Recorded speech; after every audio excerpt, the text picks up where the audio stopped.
Hello everyone, my name is John Vilovich from Real Property Manager. And hi, I'm Ken from Evora, Finance Broker. And I'm Deborah Beck-Newing from Crave Property Advisory. We're here to bust the myths around the confusion, contradictions and the misleading information around property investing.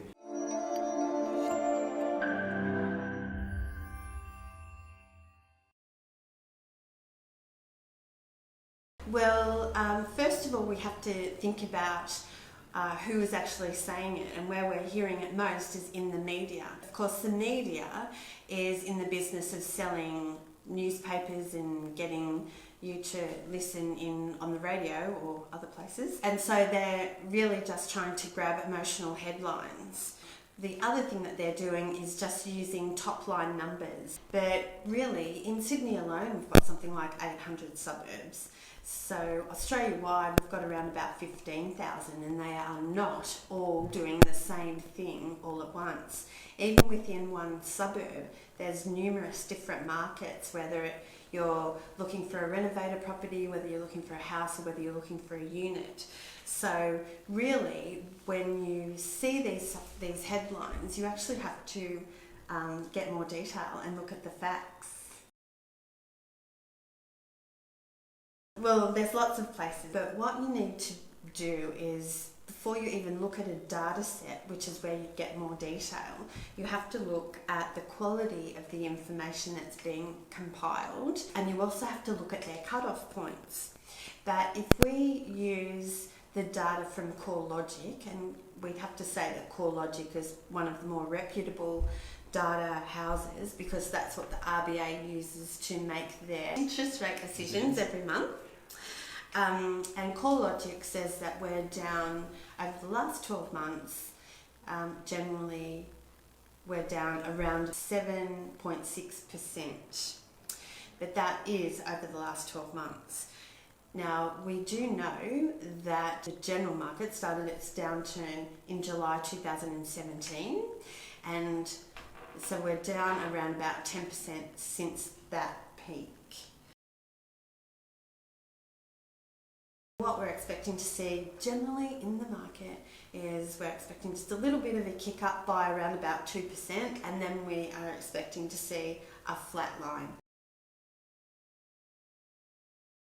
I am not in the business of crystal ball gazing, so what I would be determining, being able to answer your question, I just go by what I'm seeing in the market, and there's a lot of people who are thinking that they've got an opportunity to buy before anything changes, so that if Labor does get in and they change anything to do with negative gearing or capital gains tax, which they are rumoured to be doing, they want to be making their purchases before those changes occur. Okay, so you've still got buyers making inquiries right now despite any probabilities of any policy change that the government's going to make. People are out there looking for good property with good, decent returns. That's right, and because prices have come down a little bit, people understand that it's better to buy now rather than while it was crazy.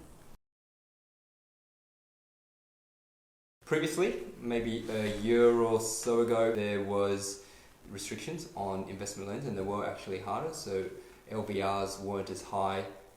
You're also looking at the price increase, the differential between owner-occupied and investment interest rates, so that was something to kind of deter investors from entering the market. But these days, that's not quite the case. So the major hurdle, I guess, is borrowing capacity, which is affecting all owner-occupied buyers and investors, and that seems to be the major hurdle for anyone getting into the property market for home loans. One of the bigger problems that investors are kind of facing is around interest-only loans. So borrowing capacity is across the board. How that's affecting applicants or home loan applicants is the scrutiny around general living expenses. So that's increasing what the minimum living expenses. Previous is just a declared amount stated by the applicant. So it's interesting in terms of how it's going to play itself out, because We actually don't know how much detail the lenders need to go into to kind of determine declared living expenses. And so in this particular case, where you're applying prior to Christmas or even post-Christmas, your expenses are going to probably look a lot different to, say, someone mid-year or early next year. Generally speaking, quick turnaround would be anywhere up to like 3 to 5 working days from lodgement to getting an unconditional conditional approval. But it was being pushed out to 7+, even further. And from my understanding, it was primarily caused by the uncertainty and the lenders trying to figure out or feel their way around how much they need to determine the living expenses, because a lot of the information that's given is I guess guides. It's not very clean cut. So the information would be something like, make sure that you declare living expenses as correct. And that's quite a broad statement. Do you look back 3 months, 6 months? Do you annualize it? So it looks like they're leaning more towards 3 months. So it's good to definitely keep tabs on how you use your transactions accounts. The only real challenge for investment loans is the interest only. It's still a restriction on supply of interest only loans, 30% for new borrowers. Regulators just wanting to push borrowers and applicants towards principal and interest repayments.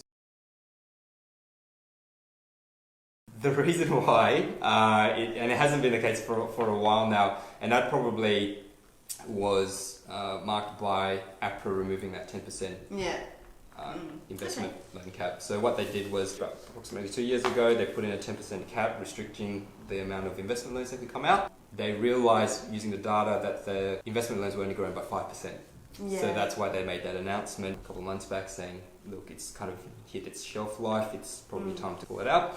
But it's done its job in affecting investment sentiment from the clients that I'm talking to.